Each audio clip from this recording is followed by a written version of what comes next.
The Daily Wire has produced quite a few films and series now, despite having begun as a platform of political podcast from the conservative and right side of politics. And then, of course, they went strong after the culture and with movies, and then, of course, Gina Carano's Terror on the Prairie, which is really good. It's really good, not just because I'm sympathetic to Gina Carano and what happened to her with Disney and all that. But it's a good film.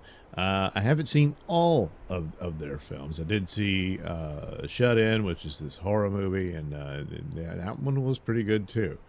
I think I like Terror on the Prairie better, but nevertheless, such was the deal.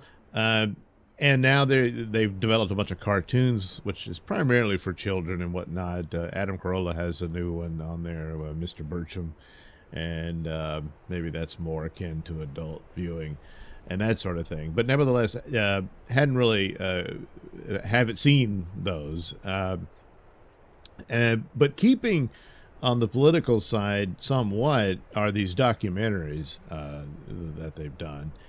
And one series I recently got into. Now, before this was Candace Owens' Making of a Murderer, or Convicting a Murderer, I forget how the title was Taking Down the Netflix series, which does very well. And that was a good one. But recently was this, it's now in its third season, so it's an ongoing series, I imagine, that Bill Whittle puts together for them. I believe the first one was on the Apollo mission. I haven't watched that one yet. I'm kind of going this backwards. The second one was on the Cold War. And now the most recent one, Empire of Terror, the third season of what we saw, concerns the origins and the development of the Soviet Union. And just at the outset, it's probably, in my opinion, one of the best, if not the best, documentary series on the subject in a lot of ways. Now, I've always been a history buff, and I've seen a lot of different shows on the story of how the Bolsheviks took over Russia and so on and so forth at the end of World War One, and all the things about it, and the Germans snuck Lenin into it, and when the czars fell and all that. And it knew a lot of the details and the basics of it all. But within what Whittle does, there's extra little nuggets here and there, even to the point of just how comical certain scenarios took place that led to the coup and how it happened and played out. There were certain little details in there that I didn't know. So that's all good. And then to the horror of the overall story and the gratuitous detail, really, of just how evil this whole thing was, and it plays out. And he hits on something that I'm sure other people have made the point. I haven't read or seen everything, but the default response to the Soviet Union was that, oh man, if only the real thinkers had survived. If only Lenin hadn't had his stroke, it would have worked out more orderly. Or if only Trotsky had succeeded Lenin instead of Stalin, because Stalin, he was the monster, and that's where it all went wrong. And of course, Stalin was a monster. He was a terrible monster. But he was very powerful. And how was he so powerful? Well, the very system they all supported gave him that power. It made it possible for him to be that powerful.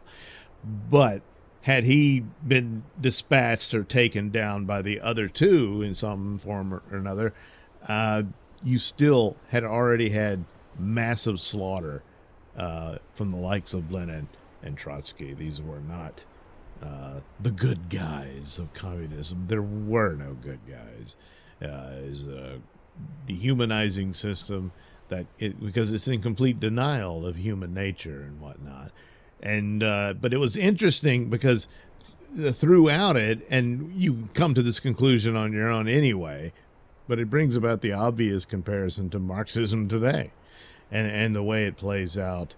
in the sense of they're constantly needing monsters that only they can take down.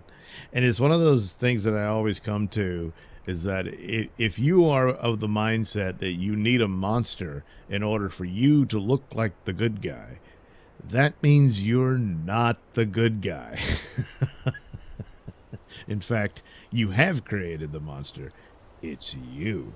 And this would happen throughout, where, Lenin was looking for other targets and whatnot to justify his reign of terror, and it kept happening. And then, of course, it would just get worse and worse, and Stalin would carry suit as he did. But the idea that, oh man, if only this, if only that, no. Now, he does delve in to the stories of everybody involved in the development of it, and he does give quite the backstory on Stalin and the origin of his name, the Man of Steel and all that. But also, again, the gratuitous detail. And some of it's pretty hard to take, But a lot of this came out of it in that there's a lot of praise for Vladimir Putin these days, if for nothing else, in that he appears to be a leader that actually praises and cheerleads his country. And a lot of people are taken with that, because you don't really get that here in the States. We're constantly having to hear and get lectures about how privileged and awful we are, stuff like that. And so a lot of people are rather taken with, hey, they've got a leader who actually cares about them in their future. It's not really true. I mean, I'm sure Putin would see it that way, but he's KGB, and he always was, and it's largely forgotten about that. The CIA is talked about all the time today, and the corruption there, and some of the bad things they've been involved in up to this day, and stuff like that. But you got to understand what they were up against. And quite frankly, what the KGB was and what it did, and so on and so forth. So a lot of that was born out of that, of this odd thing of people who normally would have been critics of this and constantly criticizing, Marxism and communism and what have you. But it's always that pursuit of power for power's sake. So whatever you call it is what you're supposed to be up against. And some lose sight of that, I guess. But anyway, it's a very detailed take of the story, and it's one of those important stories that needs to be told and retold. And people, and it seems to be there's a lot of lack of knowledge on this currently. And and another thing, a really powerful lesson in it is that I was talking about that there were comical episodes in the coup and stuff, and how sloppy it could be here and there.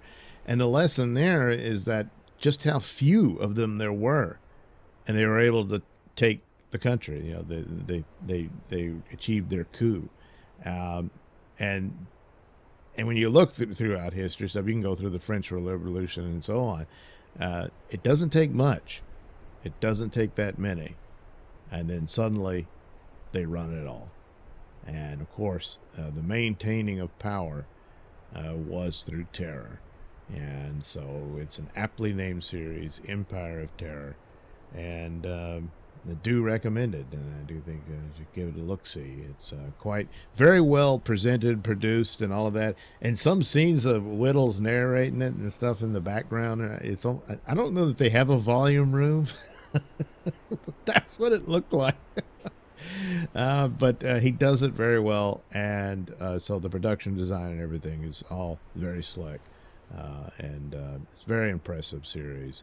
And I normally don't binge things.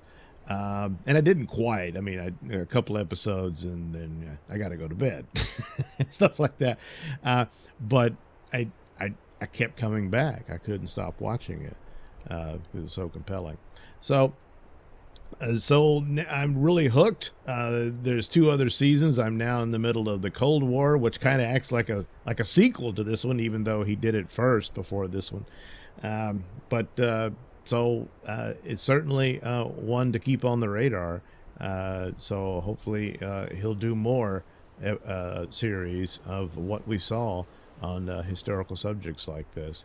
And right now, Empire of Terror is, well, it's certainly one not to miss.